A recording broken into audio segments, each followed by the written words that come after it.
is 4th and 26. McNabb is back. He's looking. He is firing, and it is caught by Freddie Mitchell.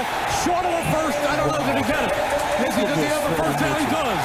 He does have a first down. He's across midfield, and he's into Packer territory at the 46. Let's talk to the guy. Let's bring on the man himself that caught the ball. Let's go to the hotline, the sports hotline, and welcome into the locker room. Number 84, Freddie Mitchell. What's up, Fred X? What's going on, fellas, man? You know what's so – man, I have goosebumps right now. Whenever I hear Mr. Reed and everybody, I love that. That's amazing. Fred, how you doing, man? I'm doing great. I'm, you know me. I'm always trying to stay relevant somehow or some other. You know how it is. You know how it is. Now, Fred, where you living? I'm living in Philadelphia. Oh, yeah, that's what I thought. We weren't sure because I know I was telling my partner here, Mark Grimes, who goes to a lot of Sixers games. It was about 3 months ago, maybe 2 months ago. I was at a Sixers game, and I sat about 5 rows behind you. You were on the court, but you were sitting at the table. And I tried to get your attention, but you had a lot of stuff going on up there. You're too close. You're not looking behind you. You're looking in front of you.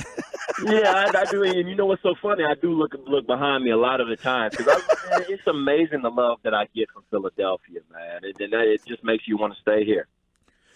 Freddie, I was thinking about you too because the NFL draft and with the 25th pick of the first round of the 2001 draft, the Philadelphia Eagles select Freddie Mitchell from UCLA. What was that like, Fred, when you got your name called? Oh, man. You know, I tell you the truth, it felt like vindication. Like, it was like, okay, I put in all this work, and now I'm finally getting paid for it. You know, and what a lot of people don't understand, and what my mentality was, you know, that signing bonus and everything and the payment that you get, I mean, that's for what you did. You got paid for college. You know, now you got to come in, you got to earn your keep again. And you're in the bottom of the totem pole. But, you know, it was a lot of work, a lot of sacrifice that happened for me to get there. I mean, I was projected, you know, 4th or 5th in the beginning until I went to the Sun Bowl and got Sun Bowl MVP against a Thorpe Award winner. So it was, I showed that I could compete against the best of the best. And, I mean, it was an amazing feeling. I was in Florida. I didn't go to New York to do it and everything. I stayed in Florida with my family. No cameras, no nothing. Mm-hmm. And, it was just amazing. Well, nowadays, I mean, you know, the draft is such a big deal. Obviously, a 3-day extravaganza. The city, when the city of Philadelphia did it, was a spectacle. And now Nashville is unbelievable. But you know what? One thing that sticks out in my mind watching this, of the emotion of the players that when they get picked, the family and the tears and the emotion. Right. It is genuine. And you know what? It's great TV, man. It really is. It really is. And I've seen the guys you got to have grown men getting choked up and stuff like that. And that was simply the emotion, you know what I'm saying? And I think that, you know, with the social media world today and cameras everywhere, you know, reality TV sells, you know, and that's what you're getting. And Fred, you're on. That's how I actually caught wind of you. I mean, I said, you know, I'm doing the radio show. I said I'd love to talk to Freddie Mitchell, and I saw you on Twitter at FMitchell84 is your handle at Mitchell84 FMitchell84, and because you're going to be the honorary coin toss captain at the home opener of the Soul tonight. Yeah, I mean they're throwing you love. You know, it really is, and the appreciation is there. You know, I'm not gonna lie. I'm not gonna say that I wouldn't rather be. Not rather, but I would have liked to be also. It was 25th pick for the first round with Philadelphia Eagles. Why shouldn't Freddie Mitchell be there to go out there and say, you know, for the 25th pick, you know, in Nashville? But this right here is a complete honor, especially the day after 426. I mean, it's a complete honor to be there. How about that? And by the way, Fred, today I have my own day. I have to do stuff like that. 426. I love it, Fred. And by the way, Fred, we'll be carrying it here on 97.3 ESPN, the Soul Blackjacks game on our airwaves today at 3:00. So, you know, people can tune in to listen to that, and you'll be, doing the coin toss. And that's, like you said, that's a great honor. But Fred, you staying relevant. You're in the news, especially with what Lane Johnson was saying the other day about Donovan McNabb, your good buddy. Right. And the funny thing about that whole situation is, that there's different sides. I mean, of course, Lane Johnson doesn't understand how crappy alumni get treated, once you're gone from the game, and he'll understand that soon, or maybe he won't because he has a ring, but. But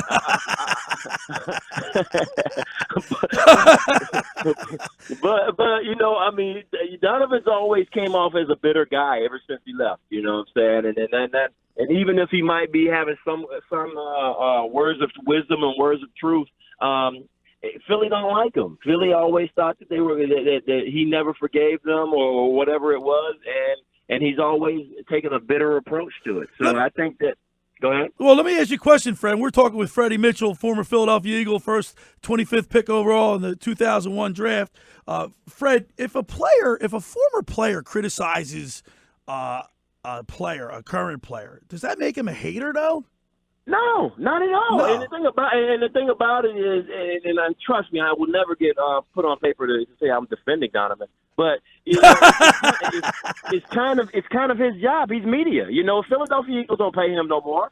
Right. You know what I'm saying? Right. So I mean, it's his job to go out there and say stuff like that. I mean, nobody says anything about if not Stephen A. Smith or one of the big guys or whatever, ESPN guys come in and criticize. They don't say anything. So I mean, it's real petty. Donovan, he's getting paid by the media, so that's his job. He's just doing his job. Now, you guys had some of the things that have been documented. I mean, you've been on TMZ Sports, and you've criticized Donovan McNabb for your relationship. Was it like a frosty cold relationship while you were playing? I mean, could you cut the atmosphere with a knife, or was it like all superficial?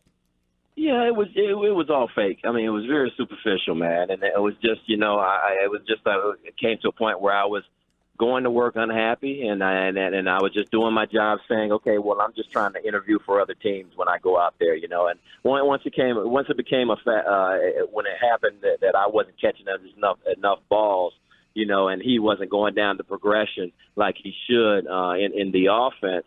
It became I asked to get released. I had to go. I couldn't, I can't get money like that. I can't get paid. You get paid on catches, not, hard work. So, Freddie, when you're in the film room and you guys are breaking down the film, and the coaches can see that he's not going down the progression, other players in that room can see that he's not going down the line. What's being said? Was anything being said to him? They don't care. They don't care because we win games. Right. You know okay. what I'm saying? So I mean, if he doesn't go down the progression, his safety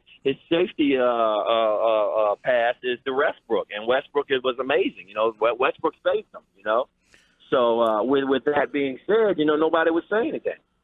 We're talking with Freddie Mitchell, number 84 for the Eagles, 4th and 26. Fred, we got Grimesy in the studio here. What's up, Freddie?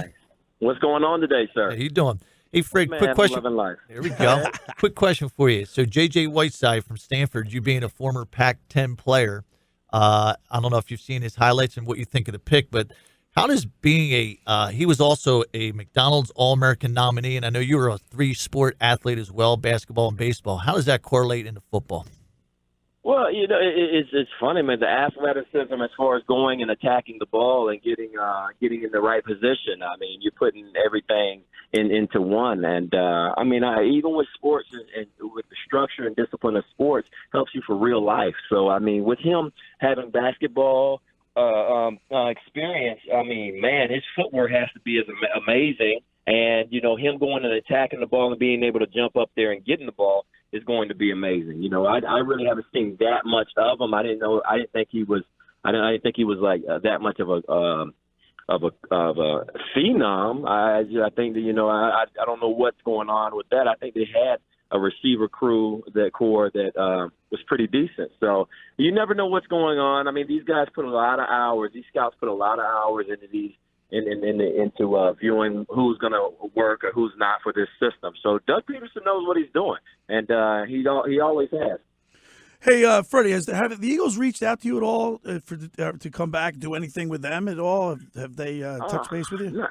Not really, man. They really have a couple of petty people over there, man, and I just don't. I don't have time to deal with it. That's why I build around the community. I just do myself. I'm on Instagram with F Mitchell 84. I build around. I want to help community and stuff like that. So I just do it like that. I don't know who's in the regime that is being vindictive and don't want to call me, but I really take the high ground on that. And you made mention to the fact that some of the players today they don't appreciate the older guys coming back and they think it's fake. I think it's cool when older players come back and come in. You see them mixing and mingling. I think that would be pretty cool. I don't know why Lane Johnson would be against that. Yeah, I think that's the coolest thing ever. I mean, when Fred Barnett and Quick came and Harold Carmichael was there, man, I was honored. It was like, and I went out of my way to show extra love. But I think the young guys aren't cut like that. They cut from a different fabric. They don't. The appreciation isn't there. They only thing they appreciate is how many followers they have. Right. Well, Freddie, you probably got a lot. You got probably a lot more when you were on TMZ not too long ago. That was I have to build differently, man. It's a lot when you've been self-promoting for years, because you don't get the appreciation, and you have to build different. You have to be unique and creative. Right, with absolutely. It, so. That's why I'm glad we got you on, Fred, because you speak your mind, you speak the truth, you're not afraid. And a lot of people don't speak their mind because they're afraid of repercussions. You don't. I mean, that's pretty. Stand up, man. And then that's the thing. They don't speak their mind because they want to get called in for the different appearances and stuff like that. The little different petty $1,000 appearances because they want to. They're PC with it. I don't. That doesn't make me. I've never been raised that way. I'm a country boy. And I'll tell you what. I mean, you got to be feeling it because I mean, you made a statement that if true, I mean, that sucks. It's like he cost you $20 to $40 million by blackballing like that. That's no way to treat that's no way to treat a teammate, man. But think about it though, and then people they think, oh yeah, right. I mean, I put 5 years in the league. I mean, everybody, you go for that second contract. That's what you do. So I mean, I felt like I put in a lot of work, to try to get that second contract. I mean, it's funny. You got what was the dude named Riley Cooper? He got a 3-year contract for $25 million. Wow. Yeah. Can you believe they gave Riley Cooper that much money? But it's funny, and they didn't know I love your radio show, and I know you have real fans there and real football people, and I tell everybody, you know what? There's no such thing as bust. You know what I'm saying? Success is so situational when it comes to football. Right. I mean, the receiver that they had, I mean, he can be a mediocre receiver, but you get him in a great system, he can be a great receiver. I mean, it's the same like Wes Walker in Miami. Yeah, He goes to Boston. So I just want, the city of Philadelphia or just everybody in the sports arena, stop saying that bust thing. The bust thing, I mean, it's like, really? There's no such thing as a bust. If you got selected in the NFL in the draft, first, you're second, top third notch. round. I mean, you're elite, right? So that's what thing I've been doing. I've been really helping young players overcome, the mental health things when it comes to sports and all the bad things that it brings. It's just really a different game now. Well, Freddie, listen, man, I appreciate you taking your time. You're going to be down at the Soul. You're going to be the honorary coin toss captain for today. The game will be broadcast live here on 97.3 ESPN against the Blackjacks, and we really appreciate it. Once again, you can follow Freddie at FMitchell84 on Twitter. And Fred, man, congratulations on your honorary captain tonight, and we'll talk to you again, man. Man, it's truly a blessing. Thanks for having me on the radio show. And tell your listeners they can follow me at FMitchell84 on Instagram as well. I'm always in the city. I'm always giving back. I'm pretty funny on there too. You are. I gotta tell you, you are. I'm getting used to this. So I mean, and all the listeners that can't make the game tonight, please come out to the game. But if you can't, you tune in to you guys, and I'm definitely going to be putting the belt on. All right, Freddie Mitchell, everybody. 4th and 26, Fred. Thank you, Fred X. We'll talk to you again. I'll tell you what, Mark, man. Thanks for having me. All right, buddy. See you, Freddie. I'll tell you what, Grimesy, I'll never forget that as long as I live, man. I was Great at that catch. game.